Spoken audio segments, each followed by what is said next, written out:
গভীর রাত। হঠাৎ দরজায় মৃদু টোকা। কে জিজ্ঞেস করতেই বাইরে থেকে আওয়াজ আসলো, বাইরে আসুন, কথা আছে। দরজা খুলে বের হতেই চোখে মুখে কালো কাপড় পেঁচিয়ে দিল অজ্ঞাত পরিচয়ের লোকেরা। আপনি হয়ে গেলেন গুম।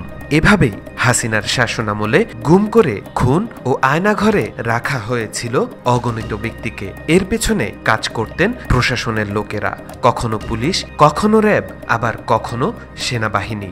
এবার এমনই কয়েকজন সেনা কর্মকর্তার মুখোশ খুলে দিলেন ফাহাম আব্দুস সালাম।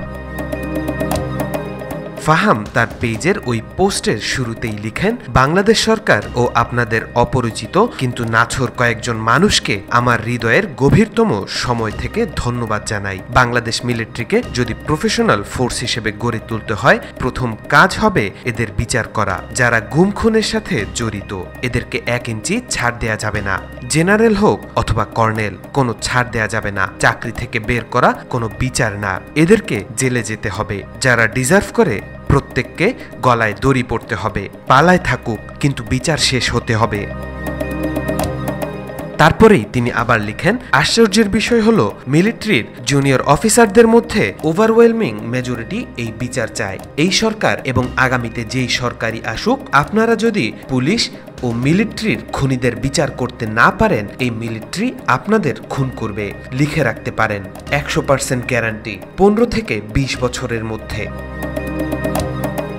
এদের বিচার না করলে কি হবে সেই বিষয়ে সচেতন করে তিনি লিখেন, আপনারা যদি এদের বিচার না করেন, আজকে যে মেজর সে যখন জেনারেল হবে আপনাদেরকে জোকার মনে করবে। আজকে আপনাদের মনে হতে পারে যে নানা রকম চালাকি করে আপনারা পার পাবেন। নেভার। রেসপেক্ট চালাকি থেকে জন্ম নেয় না, ন্যায় বিচার থেকে জন্ম নেয়। Don't make this mistake.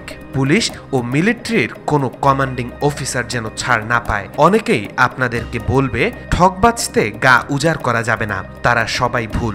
আপনি ঠক না, খুনি বাঁচতেছেন। এবং 150 অফিসার গেলে আর্মি উজাড় হবে না, কিন্তু এদেরকে বাঁচাতে গেলে আপনাদেরকে কেউ না কেউ উজাড় করবে।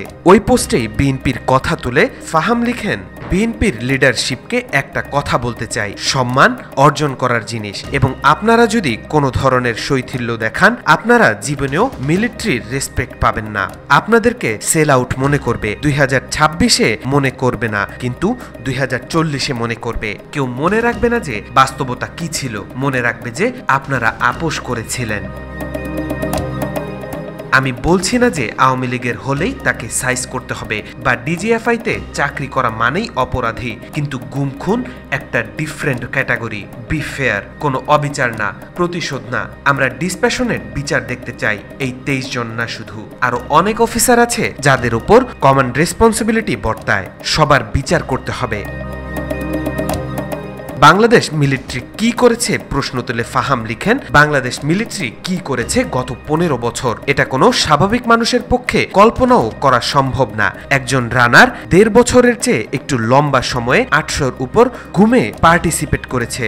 কত যে নাম না জানা মানুষকে বিনা কারণে খুন করা হয়েছে, এর হিসাব কোনোদিনও জানা যাবে না। কারণ যাদেরকে খুন করা হয়েছে তাদের অনেকের পরিবার জানেই না যে তাদের খুন করা হয়েছে। আমি একটা ছেলেকে চিনি যে একাই 70-এর উপর খুন করেছে, এখন পিটিএসডির রোগী। আমার ইচ্ছা আছে কোনো একটা বই লেখার। আরো একটা বাস্তব কথা মনে করিয়ে দিতে চাই, বহু মানুষ এমন আছে যারা চুপ করে আছে কেবলমাত্র সরকারের উপায়হীনতার কথা স্মরণে রেখে। এই অবস্থা চিরকাল থাকবে না, আগামী বছর এই সময়ে থাকবে না বলেও মন্তব্য করেন তিনি। সবশেষে তিনি লিখেন, কাউকে ছাড় দেওয়া হলে মনে রাখবেন কেমন করে অবস্থা খারাপ করতে হয় আমরা জানি, পোলাপাইনরা আরো ভালো জানে। গুম খুনের সাথে জড়িত কাউরে বাঁচানো যাবে না। আমাদের সন্তানদের যারা খুন করেছে তাদের বিচার হতে হবে। তাওফিকুল ইসলাম, আজকাল।